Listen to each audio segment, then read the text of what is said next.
Soy Argeli Guerrero Mosquera y este es mi podcast Psicotormenta. Aquí no soy psicóloga.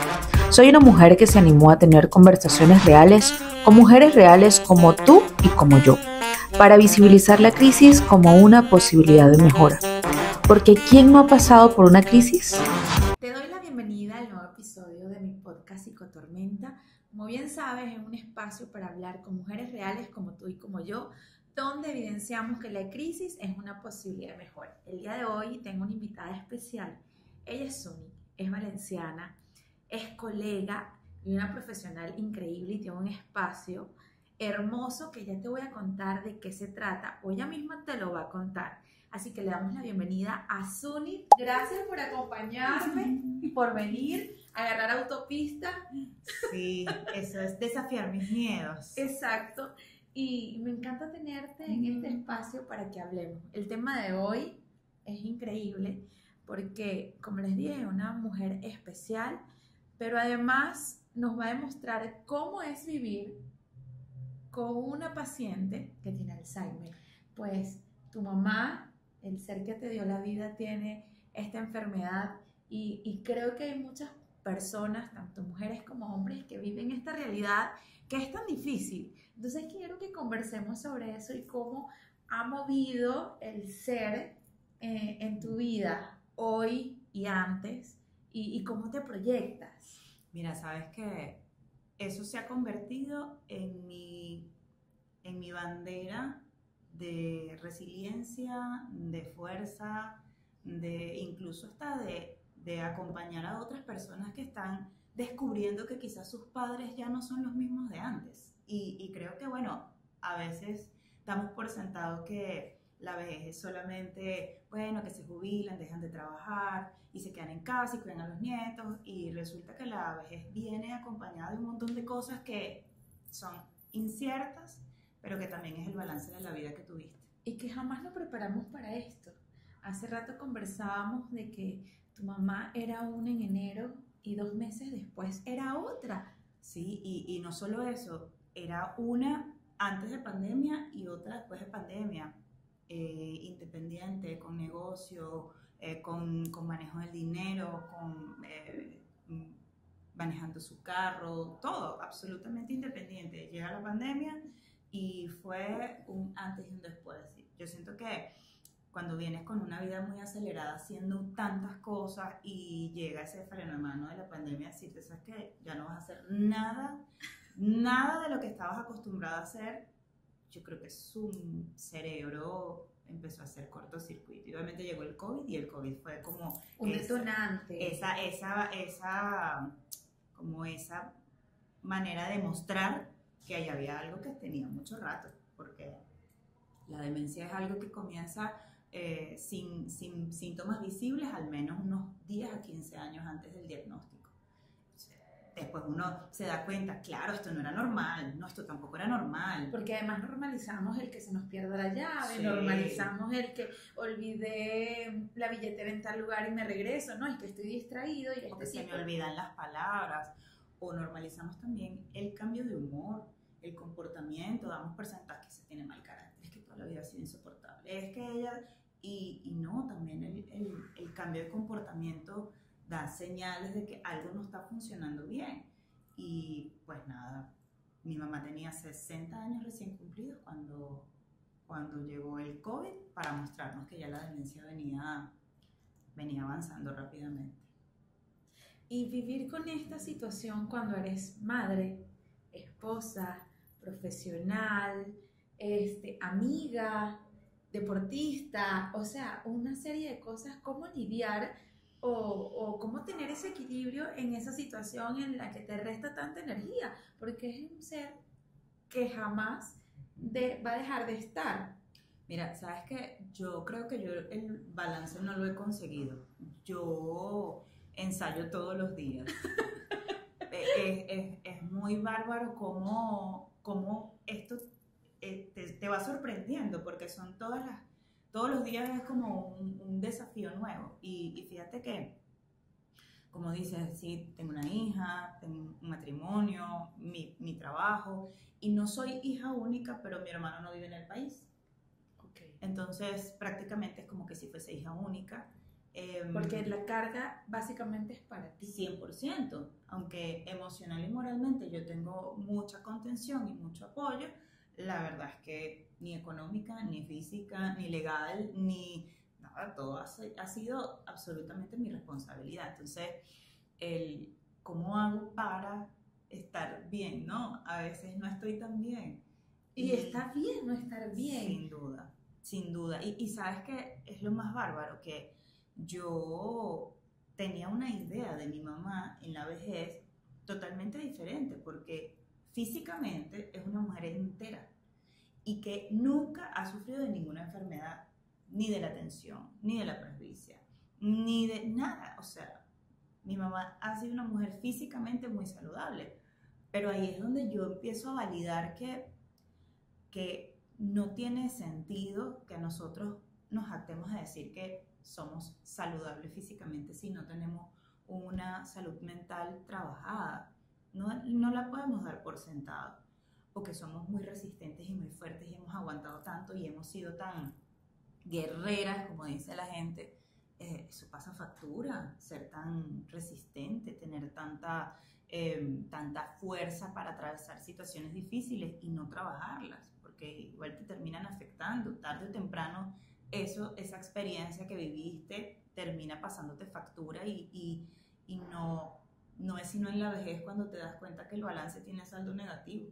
Y creo que es un hallazgo que deberíamos dar como por sentado y investigar un poco más. Sí, Arye, ha sido para mí como muy revelador cuáles son esos factores de riesgo que tienen las personas que desarrollan demencia en la tercera edad. Y hay muchos que podemos prevenir. ¿Sí? Yo tengo antecedentes de demencia con mi mamá, pero también con mi abuela. Y pues no puedo estar sentenciada yo también a tener demencia. Y ese temor que se genera es inevitable, porque es que lo puedes prevenir desde lo que eres consciente que tienes que trabajar en ti, pero no puedes tener una bolita de cristal para saber si tienes 60 años y empiezas a tener signos o síntomas. Claro. Y lo peor también es cuando llega alguien, no, bueno, tú eres psicólogo y todo lo puedes manejar perfectamente. La frustración que genera escuchar eso.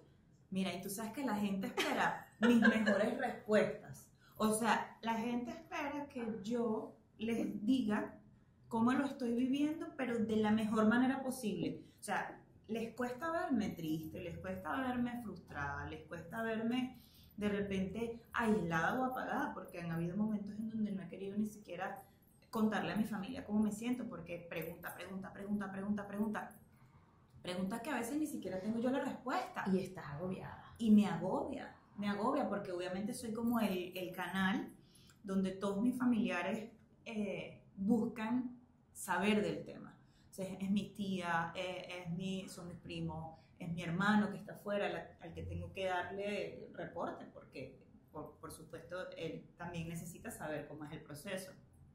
Y nadie que no lo esté viendo puede dimensionar cuáles son las cosas que van pasando día a día con la demencia. Es muy duro, es muy duro. Y yo, claro, no te niego, ahí es donde estoy sumamente triste, pero yo no me he tomado este proceso de mi mamá como algo que, como algo que me ha abatido y que por qué duro, que la vida, que no. Pero también eso es parte de tu personalidad. Sí. El hecho de asumir con mucha entereza, sí, fuerza y rudeza, sí soy, las cosas. Sí soy. Y de hecho mi esposo dice que soy muy fría.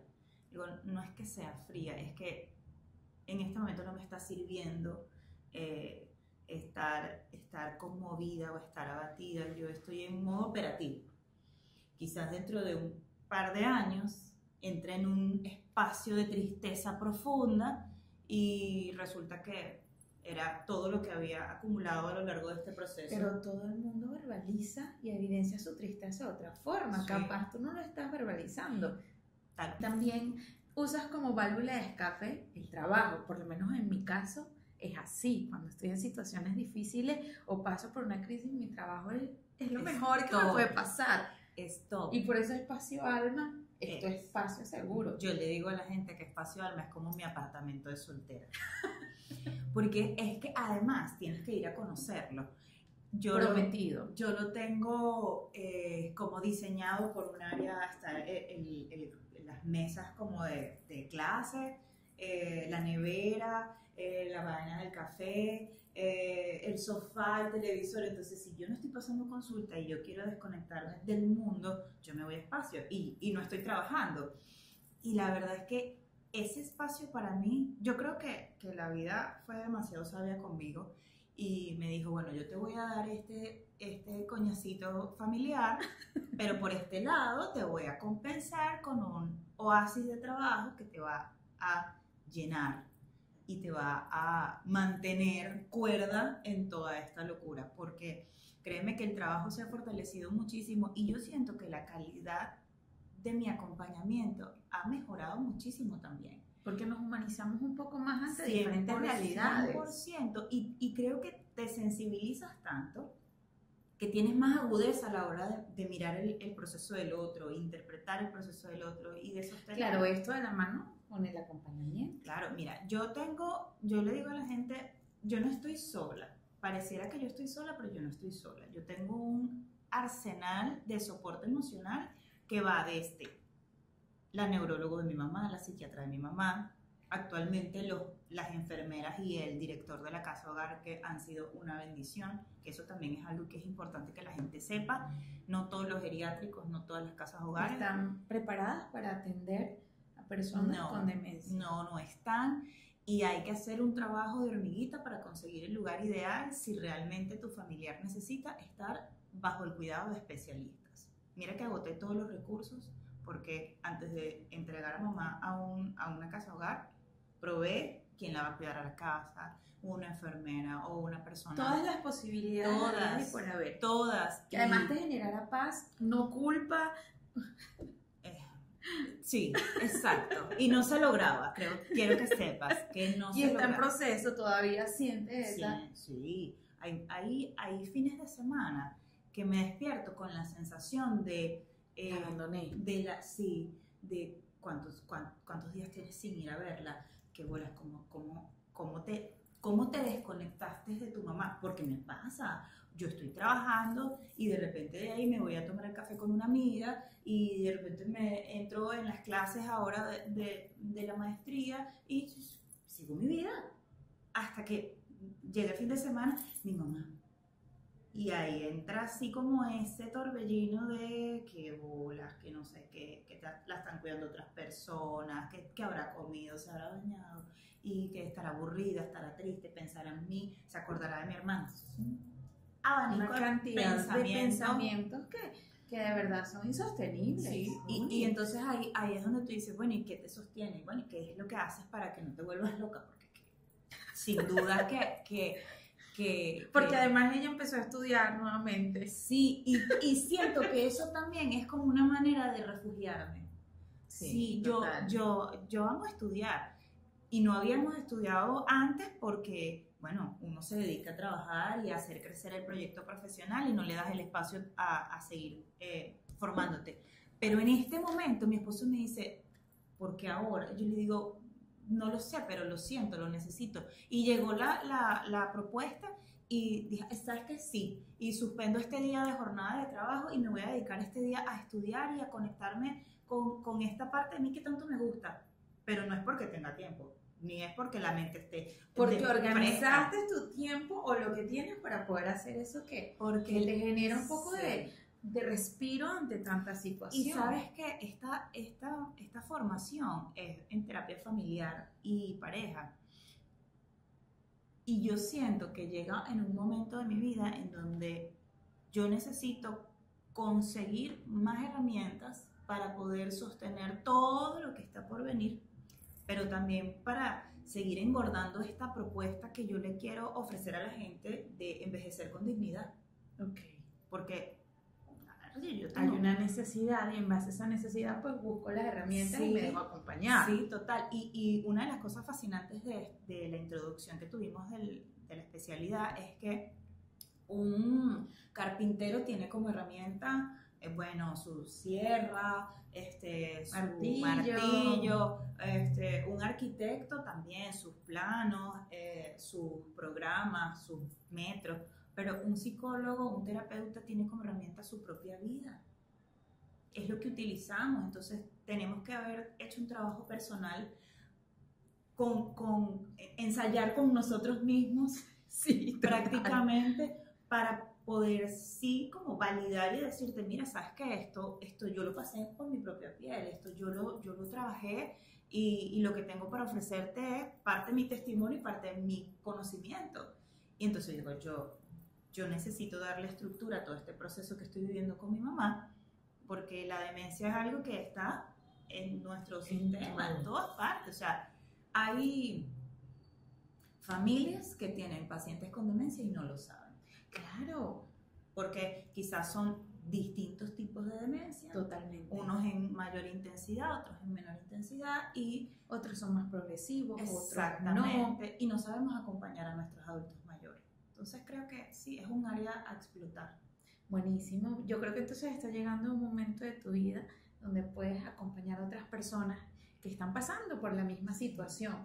Y hablabas de ese proceso donde existe una red de apoyo sumamente importante y que nuestra vida es un instrumento, pero que profesional que no se deja acompañar, que no asiste a terapia, que no hace un proceso, pues difícilmente puede enfrentar todo esto que tú estás enfrentando. 100% se funde.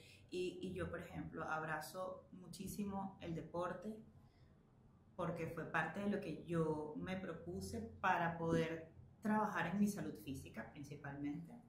Me abrazo de mi profesión porque, bueno, hay que estar claros. Esto creo que se convirtió también en una bendición para mí. Yo creo que la vida me preparó para esto con mi profesión. De mis terapeutas, porque además no tengo una, tengo varias. Dice, ¿cómo es eso que uno tiene? La gente no lo entiende. Es que para cada cosa uno tiene su acompañante. Sí. Yo tengo una amada en Valencia que me acompaña en todo este proceso de demencia de mi mamá, para mirarla a ella, para entenderla a ella, para saber cómo debo ser yo como hija frente a ella. Y su acompañamiento es maravilloso. Y entendí que ella podía sostenerme porque ella había tenido a su madre con demencia también. Entonces, digo, ¿quién mejor que ella para que me acompañe? Y tú que en contadas oportunidades también has estado ahí, en SOS, Arge, cuando necesito el espacio de descarga, porque tengo en la cabeza tantas ideas que digo, necesito llorar. Yo uso las consultas con Arge para llorar, porque básicamente no es tan fácil para mí drenar. Y fíjate la valentía, o sea, nosotros nos conocimos por internet, por Instagram. Y el hecho de que hoy estés aquí, puedes hablar de tu historia y ver cómo estás llevando este proceso tan difícil, porque lo estás construyendo, es como construir día a día. Tú también te camino. Todavía mi mamá me reconoce a mi hija, a mi esposo, a mi hermano, sabe cómo se llama, dónde está. Esas cosas todavía están presentes, pero va a venir el momento en el que va a ser otro duelo. Y que estás elaborando en medio de toda esta situación, sí. Porque hay una casa que tienes que ir ajustando, arreglando, tu mamá ya no está allí, pero hay un espacio que todavía tiene un aroma, sí. y que es difícil soltar. Yo le digo a mi esposo, que bueno, es el que vive conmigo todo este proceso y que quizás se conmueve más que yo porque lo está viendo desde el ser espectador. Yo estoy accionando y él está observando cómo se están moviendo las piezas. Que yo estoy haciendo un duelo como si alguien murió sin que esa persona haya fallecido. Y es algo que él no entiende porque él dice, pero visítala, ella está ahí.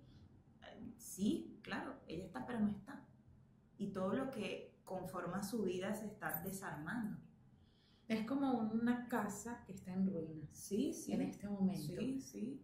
Y que tú intentas mantenerlas, pero no puedes, porque es algo que no depende de ti. Además que esa no es mi energía, esa era la energía de ella, esa era la fuerza de ella y ella sostenía eso. Ya ella no lo puede sostener, no lo puedo sostener yo. pero que además también hay algo que aprendí, y es que yo no puedo salvarla. Yo no puedo evitar todo el proceso que ella está viviendo. Yo solamente soy una acompañante de su deterioro. Y que evidentemente también eres cuidadora, y cómo lidiar en un mundo donde tú debes cuidar también de ti. Cómo saber que estás llegando al tope, que Sí. tienes que resetearte, porque como te dije, esto va progresivo, no se detiene. Entonces eres tú el que tienes que como regularte constantemente para poder seguir trabajando en el soporte emocional de ella. Claro. Y más que de ella, a veces nos enfocamos en el paciente, pero el cuidador necesita Sí, sí. válvulas de escape, formas de enfrentar la situación, las redes de apoyo. Mira, yo no estoy 100% dedicada a su cuidado porque lo delegué en la casa hogar, pero no es la realidad de todo el mundo. Hay personas que deciden quedarse en casa cuidando de sus padres. Yo creo que más que delegar es una manera también de cuidar de ella. Exacto, entonces mi día a día no está enfocado en ni la alimentación, ni la medicación, ni el comportamiento, sino más bien en gestionar todo lo que hay que hacer para que ella pueda estar bien atendida allí dentro. Entonces, Y eso es importante. eso se ha convertido en otro caos por resolver, porque es lo legal, es lo económico y es lo emocional. Lo legal porque ella entra en una discapacidad y yo me tengo que convertir en su tutora. Entonces, para convertirme en su tutora... Un juego de roles. Sí, claro. Y fíjate que ahí hay algo clave en eso, y es que yo, aunque represento una figura de autoridad y soy la que está representándola, yo no me puedo salir del papel de hija. Y hay momentos en donde yo digo, yo no soy su mamá, Exacto. soy su hija, y eso no va a cambiar así ella no me reconozca. Porque hay momentos en donde yo me cargo en exceso, pero es porque estoy maternándola y digo, no. Y ese no es tu lugar. Ese no es mi lugar. Y lo entendí por una crisis que pasó dentro de la casa hogar y dije, yo no voy a regañarla, yo no voy a... No, yo voy a ser hija y a observarla. Y si ella tiene una crisis, un ataque de malcriadez, una inconformidad, ella lo tiene que gestionar como adulta que es, porque no la puedes inhabilitar no. A pesar de toda la situación. Aunque ella está deteriorándose cognitivamente, su alma sigue siendo la misma. Suni, ¿qué le dirías a esa mujer, a esa persona que te está viendo y que te está escuchando y que está pasando por una situación como la tuya, que tiene bajo responsabilidad a un familiar, amigo? Puede sonar egoísta, pero no le puedes entregar tu juventud a tus padres o a tus abuelos, en el caso de ser abuelos, porque ellos inconscientemente eligieron ese final. Tú los vas a acompañar, pero tú no los vas a salvar. Entonces tienes que aprender a lidiar con el deterioro de esa persona, amada y especial en tu vida, pero tienes que construir tu vejez. Así es. Son el reflejo de lo que quizás pudiéramos nosotros más adelante estar viviendo. Entonces, si tienes 30, 35, 40, 45 años... no puedes anularte como persona, y me parece increíble que muestres tanta humanidad con relación a todo este tema, que sé que es movilizador y que es muy difícil. Quiero agradecerte que puedas abrirte a hablar de este tema. Creo que han sido 4 años en donde he trabajado a que esto no me quiebre, sino que yo lo puedo utilizar para hacer cadena de favores. Y estoy segura que vas a inspirar a muchas más mujeres que están en tu misma situación. Quiero invitarte a que la sigas en sus redes sociales. @Zunith, ZUNITH, y @espacioalma.be. Y tengo una cita pronto. 100% esperamos a este team en Valencia prontito. Estaré allá. Y bueno, por supuesto, te invito a seguirme en @psicollovizna y estar pendiente en los nuevos episodios, que estarán increíbles como este. Gracias, Suni. Gracias. Capaz, entonces tenemos un inicio maravilloso, un cierre maravilloso Y un desarrollo ahí.